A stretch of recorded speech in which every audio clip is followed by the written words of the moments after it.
बाल दोस्तों, अब हम एक प्रसंग सुनेंगे।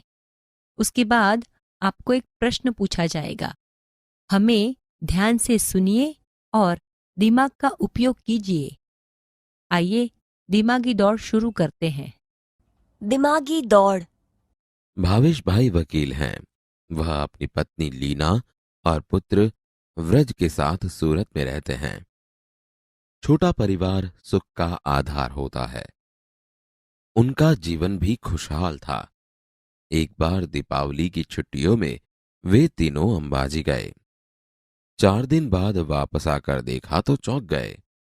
उन्होंने देखा कि घर के बाहर जो बगीचा है उसके पेड़ पौधों के कई फूल पत्ते झड़ गए हैं। घर के अंदर जाकर देखा तो पूरा कमरा धूल से खराब हो गया था। दीवार पर की लीना और व्रज की तस्वीरें भी नीचे गिर गई थी और टूट गई थी। नन्हे मुन्ने बच्चों, ऐसा क्यों हुआ होगा? वे समझ नहीं पाए। आप बड़े अक्लमंद हैं, आप ही उन्हें बताइए। परेश भाई किसान है। उनकी पत्नी हीरल बहन नर्स है।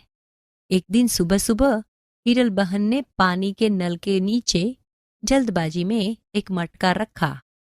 बाद में नल चालू किया और रसोई घर में चाय बनाने चली गई। चाय बनाने के बाद जब वापस आकर देखा तो मटका खाली था, उसमें पानी नहीं था। हीरल बहन अपने आप पर हंसने लगी। मेरे समझदार दोस्त, अब आप ही बताइए कि ऐसा क्यों हुआ होगा। सेजल 2 गमले लाई। उनमें तुलसी के पौधे थे। दोनों पौधे लंबाई, चौड़ाई और ऊंचाई में एक समान ही थे। 1 महीने के बाद दूसरे गमले का पौधा बड़ा हो गया, जबकि पहले गमले का पौधा अब भी इतना ही था जितना 1 महीना पहले। मेरे बोले बोले भेजाबाज दोस्त, ऐसा कैसे हुआ होगा? आप ही बताइए। तर्क की लगाम, कल्पना के घोड़े। आप साइकिल पर स्कूल जा रहे हैं। रास्ते में देखा तो एक आदमी हाथ हिलाकर आपको रुकने का इशारा कर रहा था। आप रुके। उसने कहा कि बगल वाले गांव में मेरा जाना जरूरी है। आपने उस आदमी को साइकिल पर बिठाया और पास वाले गांव तक पहुंचाया।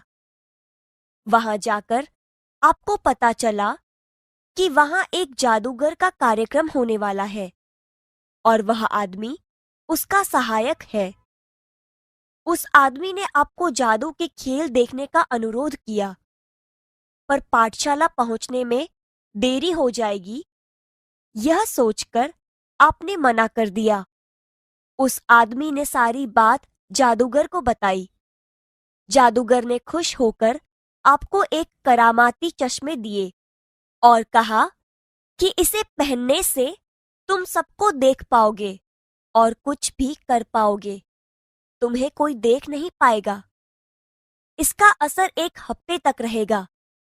आप चश्मा लेकर वापस अपने गांव की पाठशाला में आए।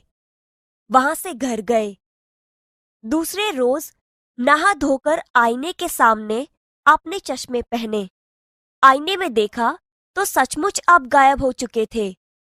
अब आप हमें बताइए कि आप कहां कहां जाएंगे और क्या क्या करेंगे। पूरे दिन की पढ़ाई और खेल कूद के बाद रात को आपकी आंख लग गई। नींद में आपने एक सपना देखा। आप घूमते घूमते बहुत दूर निकल गए। आप नदी पहाड़ों के अद्भुत सौंदर्य में लीन हो गए। आपको पता भी ना चला और आप चलते चलते जंगल में पहुंच गए। यकायक आपके सामने एक शेर आ गया। शेर को देखकर आपको होश आया। आप घबरा गए। मारे डर के आंखें बंद कर दी। आपने ईश्वर को याद किया और कहा, काश मेरे पास पंछी की तरह पंख होते तो। तभी चमत्कार हुआ और आपके हाथ की जगह पंख उग आए। आप उड़कर वापस घर आए। आप बड़े खुश थे। जान भी बची और पंख भी मिल गए। सपना टूटा। आपने नींद से आंखें खोली। आपने पाया कि आपको हकीकत में हाथों की जगह पंख मिल गए हैं। मेरे परिंदे दोस्त, अब बताइए कि आप कहाँ कहाँ जाएंगे और क्या क्या देखेंगे। इस बार आपकी मजेदार और अनोखी कसौटी होने वाली है। एक बड़ा जहाज आपको निर्जन द्वीप पर ले जाने वाला है। वहां केवल मिट्टी, कंकड़ पत्थर, पहाड़ और समुद्री पानी ही है। मेरे बुद्धिमान दोस्त, वहां एक हफ्ते तक सुख चैन से रहने के लिए आप अपने साथ क्या क्या ले जाएंगे? सूची बनाइए।